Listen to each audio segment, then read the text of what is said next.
Hello and welcome to NADA. I'm Christine Genier. UFO stories are everywhere these days, but it's rare that they're told from an Aboriginal perspective. In December of 1996, approximately 31 people claimed to have witnessed a giant UFO along a 340-kilometer stretch of highway in the Yukon. As we discover, this was no ordinary sighting, and according to legend, this is not the first encounter with UFOs in the Yukon. We hope you enjoy the show.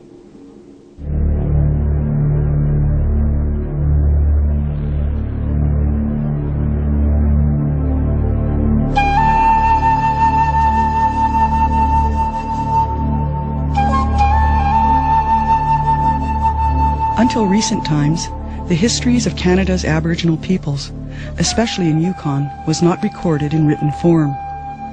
Their stories of creation, how they viewed their world, and major events throughout time have, for the most part, been passed along through the oral storytelling tradition. Some stories told around campfires since time immemorial are of strange entities or spirit beings who interacted with humans. Other stories suggest beings who manifested themselves in various aerial phenomena, such as lights or clouds in the sky, sometimes taking locals to strange and distant worlds. These stories were told and retold long before the Roswell UFO incident of 1947, and while anthropological in nature, the stories foreshadow many of the UFO phenomena observed around the world over the past 6 decades.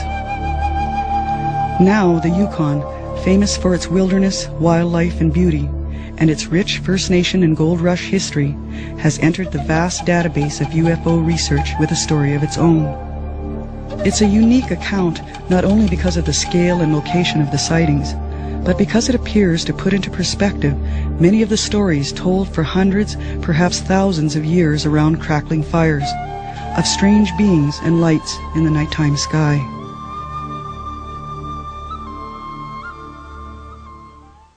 This story unfolds not around a campfire, but on a lonely stretch of highway.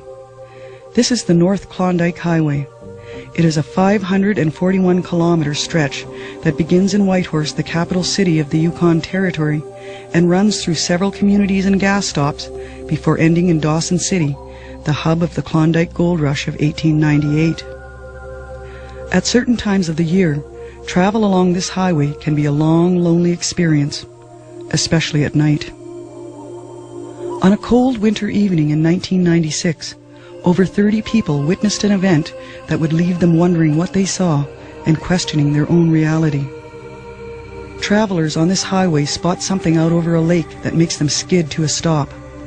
Around the same time that evening, in 3 different communities in the region, several people witness an object hovering over their villages, leaving them shaken, and in one case, face down on a bridge, trembling with fear.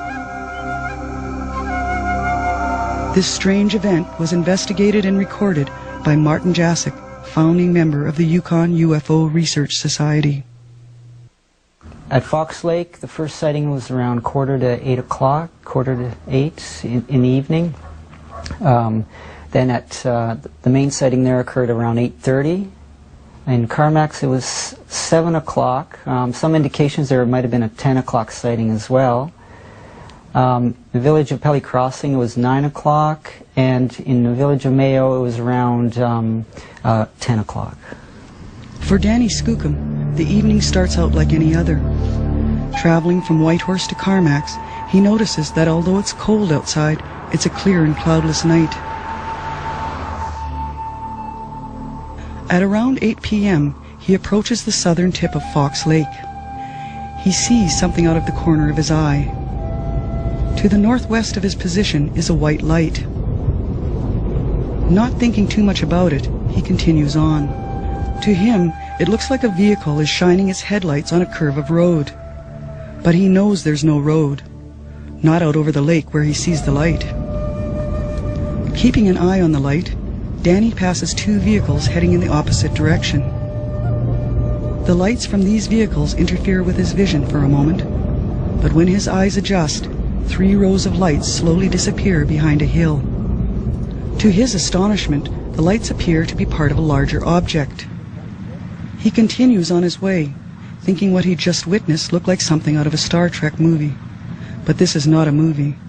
This is very real. We refer to the witnesses to protect their names as Fox 2 or 1 or 3. Fox 2 and Fox 3, they were driving along the lake, and they came down this hill here, and all of a sudden this huge row of lights appears, a UFO actually. They could see the outline of the top and bottom. And I noticed, as I look across that lake, I noticed there's something huge in the air. I thought that there was no way there's a helicopter out here, especially in winter. Or I don't think a helicopter would be flying late at night. Or I don't think a jet plane would be flying that low or staying one place in the air. They stop about 500 or 600 meters apart, and the UFO slowly goes over the lake. But you can see the lake and the mountains roughly, and how huge it was over there. The size of it, I would say, is as big as a football field. And it got even bigger when it got closer. As the object moved directly over him, the witness, referred to as Fox 2, got out of his truck and stared up into a bright light. As you see now, when I seen up, it's so bright though, and kind of like a saucer shape, like as it went over. It's bright, it has lights all over underneath, but it had lights on the side too. As you see, you can see clearly see little windows, like almost like on the side. You see under it, kind of like a plate, almost like a long plate or whatever underneath, like when it went over. The witness tries to use a two-way radio in his truck, but when he turns it on, all he can raise is static. What is that? I was wondering. I couldn't fit. And the radio went all bzzz, wouldn't work. Couldn't get through on that. At the same time, his cousin scrambles for a disposable camera. By the time he finds it, the object has disappeared. I looked at both ways of the road and I noticed there was a lineup of vehicles, people looking. Their eyes just huge. I don't know how long I stayed there. Just stand there in shock, I guess, before I went back and my cousin went and asked, "Are you okay? Are you okay?" And yes, I went back, got back into the truck and just started up and kept going. And at the same time, witnesses Fox 4 and 5, they came around this corner here and they saw this huge row of lights going across the lake out here. And then they recall going past here and seeing Fox 2 and 3. So we know that both sets of witnesses saw the UFO at the same time. Witnesses Fox 4 and 5 are a couple. They have a baby in the back seat of their car. At first they thought it was a truck out here, like a semi-trailer truck with all the lights, but there's no road out here. Then they thought it was a jumbo jet crashing.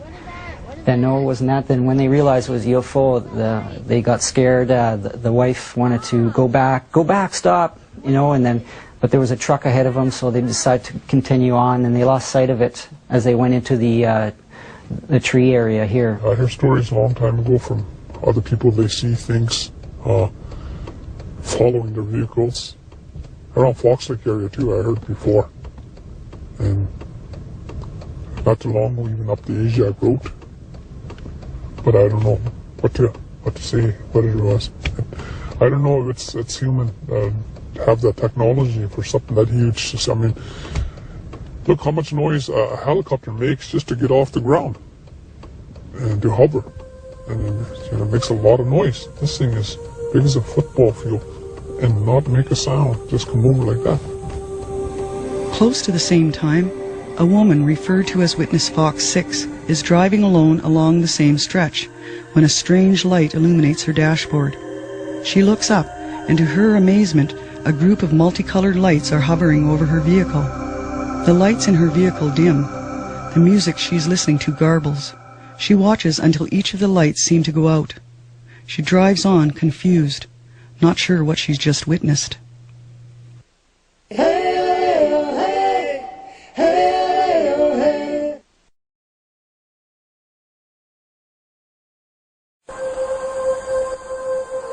In Yukon, the Braeburn Lodge is situated about halfway between Whitehorse and Carmacks. It's a popular stop for travelers between the two centers, a place where tourists and truckers can satisfy an appetite and swap stories with Steve Watson, the owner-operator of the lodge.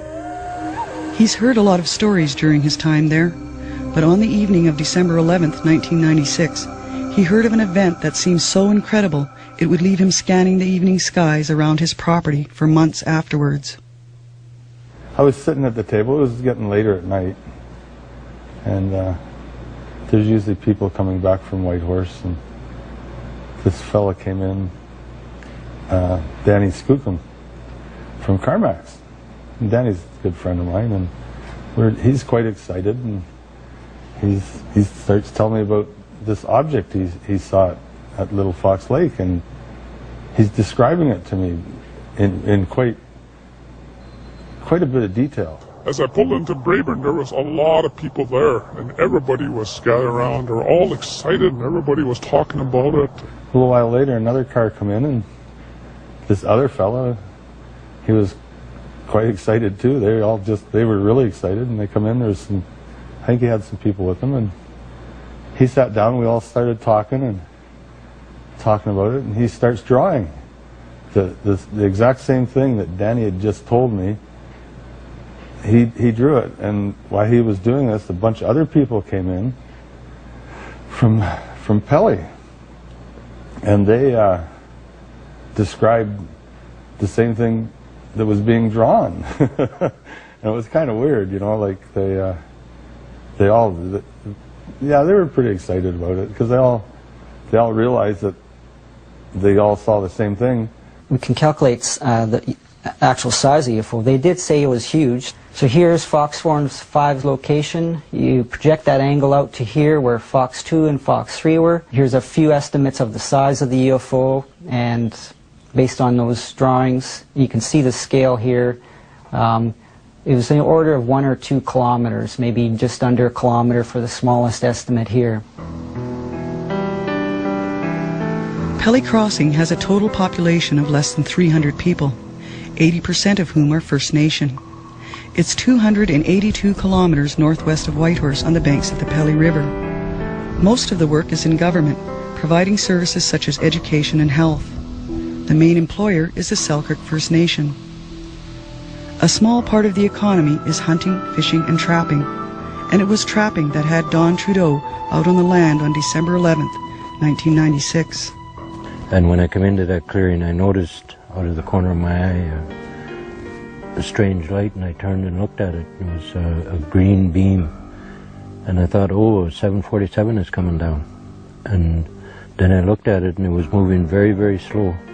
So I turned to get a full view of it, and when I turned, my flashlight beam pointed in that direction, and that thing was 3/4 of a mile to a mile away when I first saw it. And as soon as my flashlight beam turned, that thing went whoosh, and it was about 300 yards away, really, really fast. And when it did that, I covered my light, and then I stood there watching it, and I could no longer look at it without turning and looking at it by turning my head. Another witness from that community is Jean Van Bibber. Her family has a homestead at Pelly Crossing. She's lived there most of her life. I was driving back from Whitehorse with my brother, and we were close to Pelly. We were only a few kilometers out of Pelly when he looked over at me and said, "Holy shit, Jean." And he was looking up in the sky, and so I followed his gaze, and I seen sort of a huge clusters of stars all together. And right away I realized that it was a vehicle, and it was traveling at a very slow rate of speed, and I could see it above the hill, and it went just below the Big Dipper in the sky, and it was the same length as the Big Dipper. Out of the back of it was 2 lights, 2 white beams that were down on a 45-degree angle, and out of the front of it was a green beam, and those beams had to be about 4 feet in diameter, both the one in front and the 2 behind. You couldn't see the outline of the UFO, but you could see the lights. There was lights on the side of the vehicle going like up and down, and then there was individual lights for several stories.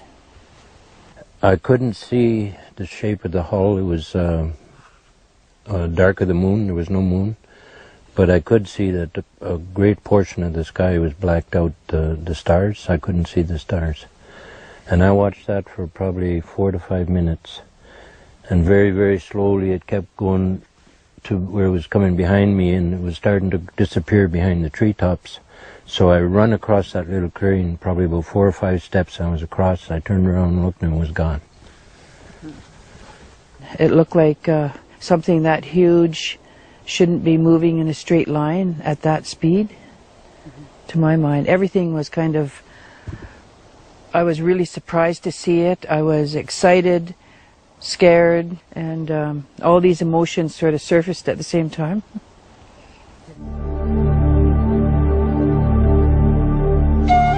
Well, at the time it was just awe. This thing could move so silently. There was no motor sound. It was just floating. And in how I understand aeronautics, it can't do that. So I was thinking, geez, you know, this is amazing. And then after that it left and was gone, I thought, geez, why did I cover my light? I might have been able to go up there and visit with those, whatever.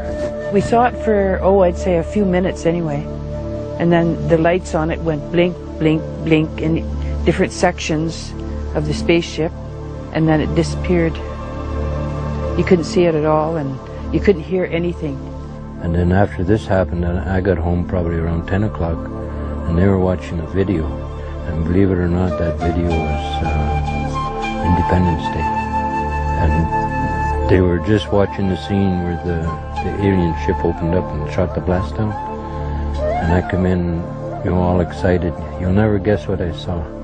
And so I relayed my story, and then all of them became very, very frightened. In fact, our grandchildren didn't want to go out for a good week. They didn't want to be out at night. Like it was a complete surprise to both my brother and myself. So I asked him, I said, well, what do you think of it? And he said, maybe it's us in the future coming back to see ourselves. But that would be pretty outrageous.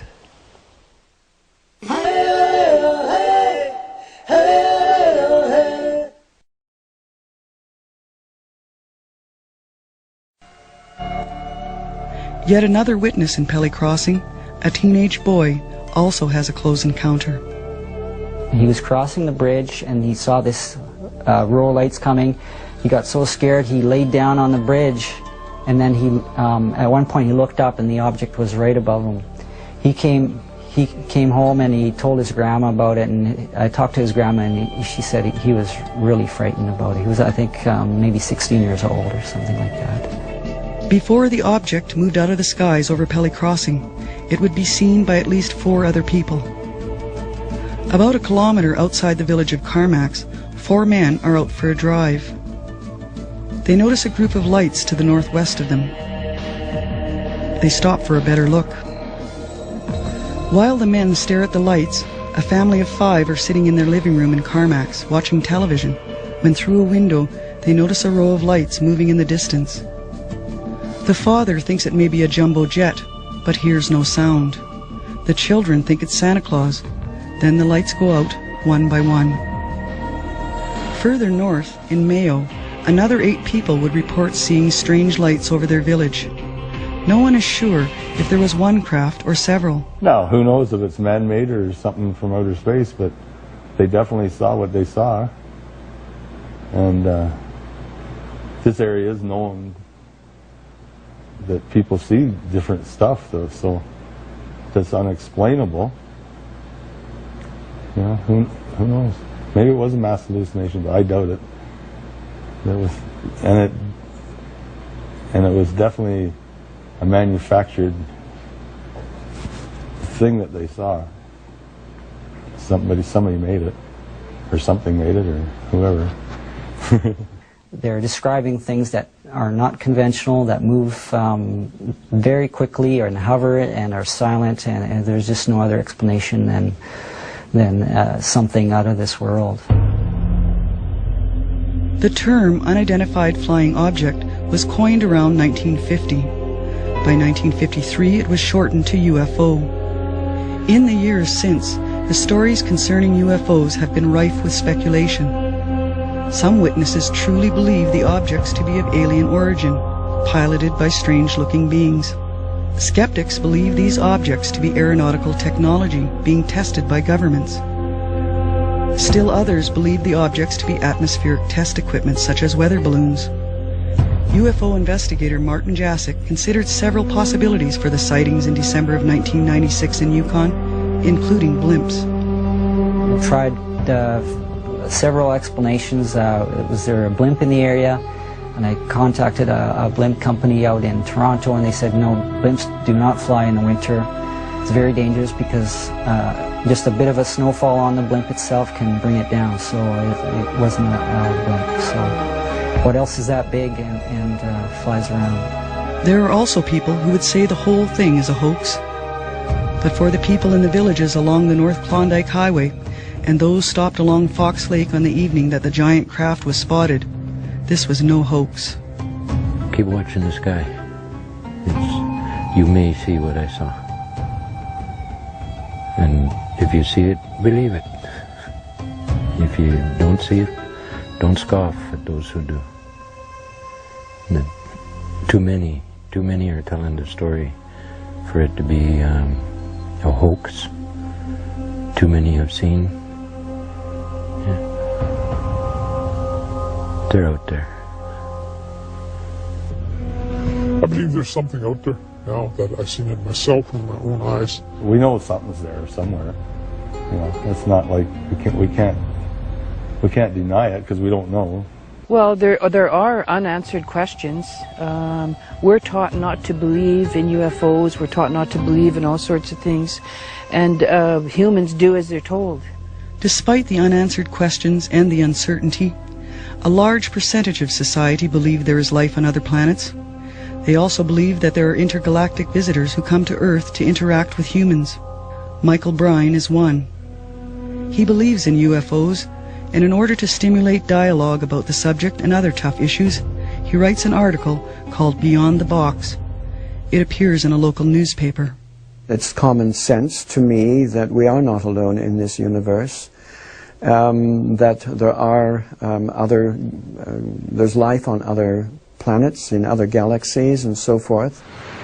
Lorraine Bretlin has written a book, UFO Stories from the Yukon.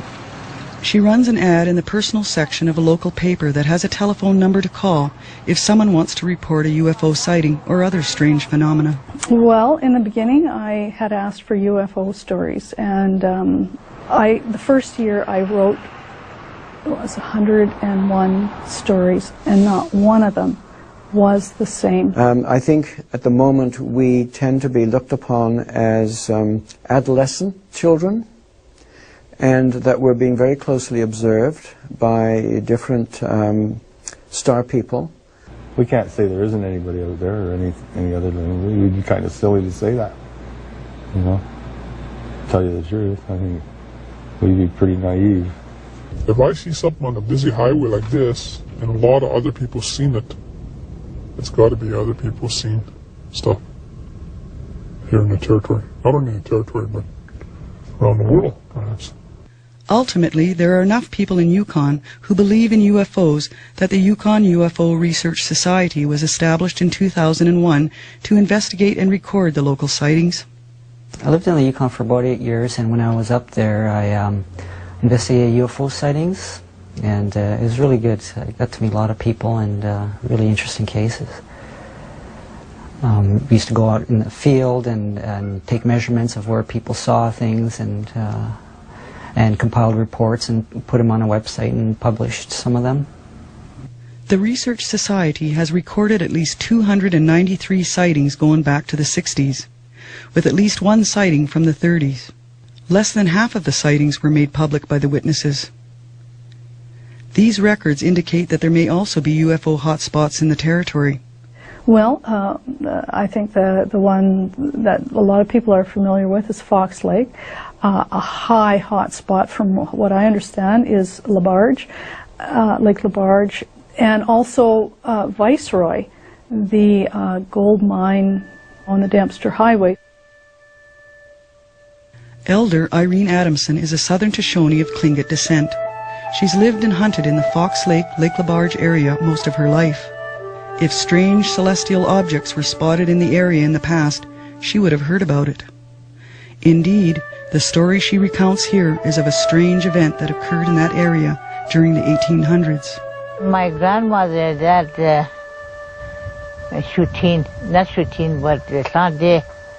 they stay up right back behind that village, like Labarge, up in that mountain. So they were sitting down by the campfire after they eat, so the moon come up, and it just went up so far.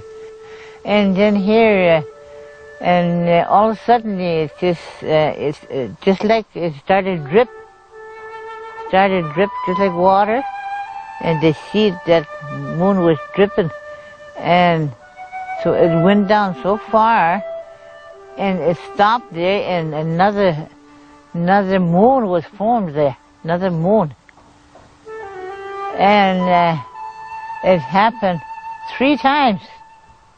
Despite the uncertainty and skepticism surrounding the UFO phenomenon, sightings on a global scale increased dramatically in the late 40s, leaving some to surmise that they might have something to do with World War II or the development of nuclear technology. But these theories do not explain the sightings in Yukon prior to the 1940s, or for that matter, prior to the aircraft arriving in Canada's north. For Irene Adamson's grandmother, Clonday, seeing the moon split into 3 was enough to have her fearing for her life and the lives of her children. That time then my grandmother, my great-great-grandmother, she started to cry, and she took out rope. She took up rope and she tied it around her waist, and she tied all her kids to her. She watched Prinny all night and nothing happened.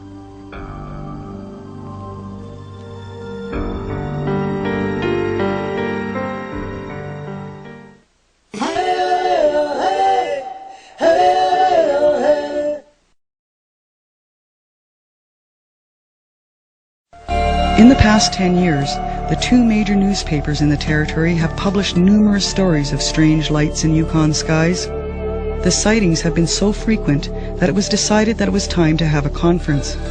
So far there have been 2, both in Whitehorse, one in 2000 and the other in 2002, attended by ufologists such as the well-known Stan Friedman. The giant UFO event of December 11, 1996 was a highlight of the 2000 conference. And I'm going to share my story with you. The conferences also addressed some of the major obstacles plaguing the collection of UFO data. Fear of ridicule is one. Witnesses are very reluctant to come forward. I think the biggest thing would be they're afraid of losing face or looking silly, or people won't believe them. So, you know, we're taught not to believe in things like this, so they follow the code. A lot of them, their sanity might be questioned. There might be some individuals that are in the reserves that's seen it, and might even get kicked out of the reserves. There's lots of people who believe simply because they have experiences, but at the same time, Christianity enters into the picture. Most people will not cross that line publicly. Well, they're afraid of being criticized and thought to be, la la land, and of course it could affect their position in their job or whatever. I went to the post office and the next day, and I saw the RCMP there, and I told him, I said, well, I saw that big UFO that flew over last night, and he said, that was no UFO, that was a meteor breaking up. And I said, well, I hope to heck you're right, because if you're not, there was somebody behind the wheel driving it. The reasons why witnesses and government agencies do not come forward publicly are many. The RCMP, Transport Canada, Yukon municipal and First Nation governments were all invited to the conference in 2000, but for various reasons did not attend. A letter from the Department of National Defence states that they couldn't attend because of scheduling conflicts. Louise Hardy was Yukon's Member of Parliament from 1997 to 2000. She provided some opening remarks at the 2000 UFO conference. We know that there is a wider world out there, and I see this work as people coming together to investigate and study that wider world. So I hope everybody enjoys the conference, and I hope that you know that you're on the cutting edge here. There's not too many places that have UFO conferences, so congratulations. Louise Hardy was one government official to whom the 1996 sighting was reported by the Yukon UFO Research Society. I sent it to just about anybody I could. Louise Hardy, our MP at the time, the RCMP detachment in Whitehorse, DND out of Yellowknife, and a lot of the communities as well. And basically what I asked is for a two-way exchange of information about this case. We did eventually get a response about a year later from the National Defense, and they forwarded the report to a UFO organization in Manitoba, which is kind of like the central collecting point for UFO sightings. But they're just like another organization like us, so it actually the report went full circle, and there was really no official acknowledgement. This email sent to Martin Jacek from a Canadian Forces Intelligence and Security Officer dated August 8, 2000, states in part, Canada and the USA as NORAD partners back in either the end of the 1970s or the early 1980s determined that the existence of extraterrestrials was unfounded. The email goes on to say, it has been my experience that all sightings that I have reported up the chain of command have proven to be either satellites or high-flying military aircraft. The long-standing theory of a government cover-up is also a concern to witnesses and investigators. No one talks about it because the governments don't acknowledge the fact that these things exist. There was a news story about this particular UFO on the radio the next morning, but that's all it was, like people seen this. There's nothing that says whether any airports had it on their radar screen or what it was, or, there's no answers. Absolutely no answers. So the government is kind of like they like to think of themselves as being our parents, assuring us that everything's okay, everything's under control, they have everything under control, and to admit to this would indicate that they don't have everything under control. And then there's the issue of fear that everybody will panic, and there's also things like issue of energy. If this becomes accepted, then what energy are these UFOs using to fly around at such great speeds? Convincing government agencies and officials, scientists and the general public to take the UFO phenomena seriously and to accept it as a legitimate field of study was a long-term goal of the UFO conference in Whitehorse, Yukon in 2000. A shorter-term goal was to begin establishing an environment of trust, respect and cooperation between witnesses, civilian investigators and government agencies. Martin Jacek, the main investigator of the giant UFO that was witnessed in 1996, would like to see some frank and open discussion take place. Yeah, my hopes are that we'll be able to get to that stage and talk about it, and then once it's accepted, then you can really put the resources on it to find out what's going on. Like, it's people working out of their homes trying to solve the mysteries and answer these questions. It just can't be done. But witnesses still want answers. Not just the witnesses that sighted the giant object in 1996, but others in Yukon whose experiences have gone far beyond just a sighting. Colette Opper was a participant at the conference in 2000. I didn't see any beings. I knew there was beings there. I didn't see what they looked like.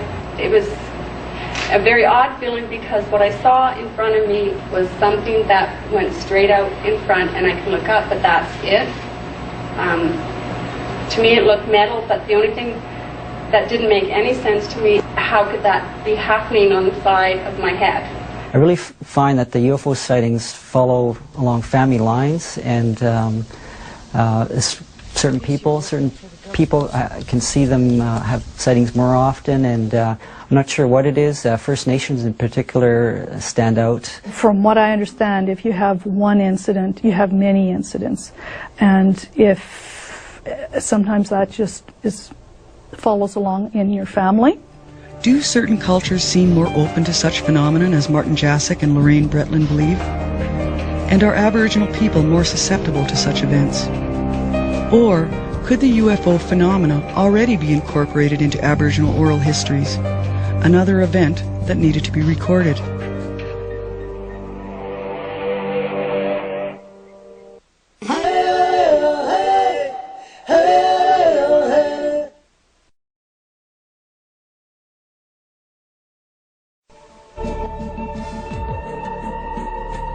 One of the oldest stories involving celestial phenomenon can be found in neighboring British Columbia. Elder Chief Kenneth Harris translates in the book Visitors Who Never Left the origins of the people of Damlahamet, a place that existed between the Skeena and Nass rivers in northern BC thousands of years ago. The story tells of a young woman who was taken to a house in the sky by a strange visitor. This is where the old lady started to shout, looking for a husband for her granddaughter. That's where her name was born, Timinskawa. Suddenly one day, a fog settled in where they were on top of the mountain, and out steps a young man, and the old lady knew that this man was different. He has to be from heaven, you know, an angel. And he only took the girl with him. And it turned out to be that this girl is our first mother in heaven, you see.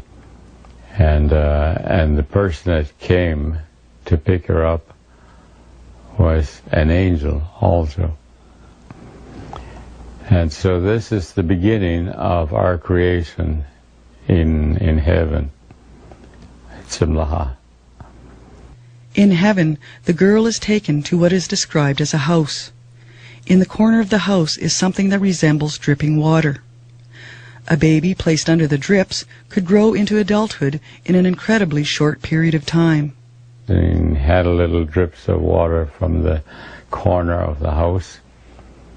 And what happened, this girl, although they never lived together, and the young man that brought her there had a child. The first child was born. He took the child and brought it to his father, who was sitting in the middle of the house. And what he did, he washed the baby in the little jets that flew from the corner of his house, and all of a sudden the little baby grew to be a man. And that was the beginning. This became the firstborn son of Kyom, we call him, Kyom. The next child was a boy, and became a man. And now the third one was a little girl.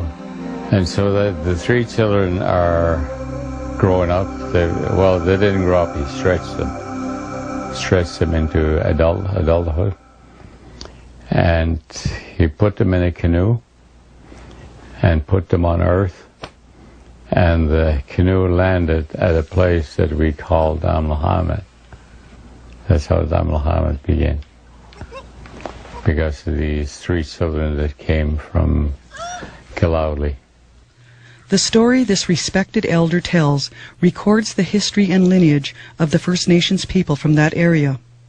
It is a living record of immaculate interaction between humans and supernatural or otherworldly beings. Do you believe that maybe the people in Klukwan, Alaska might also be related to those people? Yes, they are. But they brought with them also the first totem pole, remember? Yeah, they did bring the first totem pole with the glass.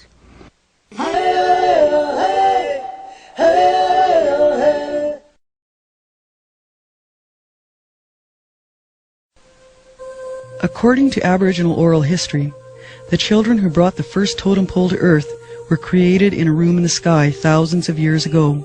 This is not surprising, considering strange objects, lights, and beings that come down from the heavens have been recorded before written history in most places in the world. But however humankind, in all its multicultural diversity, has recorded these unexplained celestial events, whether in written, oral, or pictorial form, these records leave more questions than answers. Could the cloud, the angel in the canoe in Chief Harris's story, be the same clouds, angels, and chariots that are referred to in the Bible and other ancient histories? Is it possible that the vessels that these angels traveled in are the UFOs that are talked about today? And could these angels be the same beings that have been spoken of for thousands of years around the campfires of Aboriginal people around the world? Well, there's certainly UFOs in the Bible. All through the Bible, there's a whole bunch of passages. In fact, when Moses went up to the mountain to visit with God, here came God flying towards him on a cloud. So God's cloud came and landed, and he got out of the cloud and talked to Moses and supposedly gave him the 10 Commandments. So there's several different places in the Bible where they mention spacecraft, and all of the mythology have little people and big people and all different sort of beings that are not human. All the mythology from around the world. If you go back to the Egyptian temples in the earlier times, 3,000 or 4,000 years ago, I've always felt that the gods that are put on these drawings, that are in these drawings, there's some with a long snout, that these were the original star people that came to Earth, and that's what they saw. And they called them gods, of course, because they came in these incredible ships we call UFOs. Supposedly Crow made the world, so maybe he was the god Ra from the Egyptian text, this crow-looking creature. And the people back then didn't have a name for him or anything, and the being must have had a beak or looked crow-like, so they called him a crow. All these things coming here aren't new. How far they go back, I don't know. And how they are wherever recorded, I don't know. But certainly that type of phrasing and wording, absolutely it fits in with what's happening today, although we're using modern words. It has the ring of all the same sort of subject matter. I think they've been around for a while. It's got to be with a technology like that, they're light years ahead. They have been here for a long, long time. Even I wonder if we are an experiment, whether they placed us here and then just come and check on us every once in a while. We're far too smart to be an animal. Far too smart. And we evolve very fastly. We come out, look at the last 100 years, from the crank telephone to internet in 100 years. I think we're very intelligent beings. I think we're part of them out there. And I think one day we will remember that. And I don't know what their agenda is or where they're from, whether they're from Earth, whether they're from outer space. So it's hard to say what it was, or I have no idea who was driving the thing. I think that these are manifestations of beings who come from other dimensions or from other star systems. If they have the technology to float a ship that slowly, they have the technology to poof and we're history. So I think there are people or beings that want to meet with us and are waiting their opportunity. I probably won't see it again in my lifetime, but if I do, I might wave this time. One day I'll meet them, I'll shake their hand. Yeah. And I think that'll be soon. Real soon. Maybe this year, maybe next. Yeah, I look forward to it anyway, without fear. Will society ever discuss openly these strange celestial events without fear? Without fear of ridicule or fear of reproach? Perhaps reconciling the stories of our ancestors and our elders with present-day experiences. Only time will tell. As for the giant craft that so many people witnessed on December 11th, 1996, will we ever know for sure what it was or who was flying it? Probably not. But one thing is for sure. If you find yourself on a lonely stretch of road on the North Klondike Highway, especially late at night, make sure you look at the sky. Look into the heavens. Someone could be watching you.